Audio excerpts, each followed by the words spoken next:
6 years anniversary namin ngayon ni Daddy Kano. Wala po siyang kaalam-alam na may surprise ako. Rush hour po yung aking pag-surprise. 1 hour lang kami namili ni ate. Kaya ito yung aking mga prepared ngayon para sa kanya. Tingnan yung mga kabayan kung okay ba to, kung magiging happy ba siya sa aking simpleng surprise. Ito mga kabayan, may cake. Ito, ngayon ko lang din po ito ginawa. Ayan, first time ko po naggawa ng ganyan. Ayan yung ating surprise kay Daddy Kano. May rose, petals. Yan, para pagpasok niya ng pintuan, mayroong rose.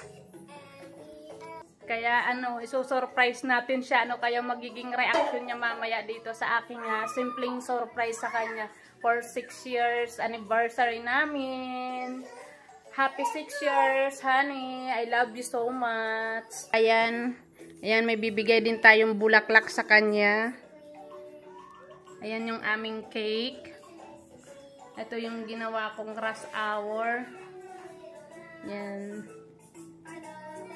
Pwede na siya mga kabayan. Ito mga kabayan. Ang ganda nitong bulaklak.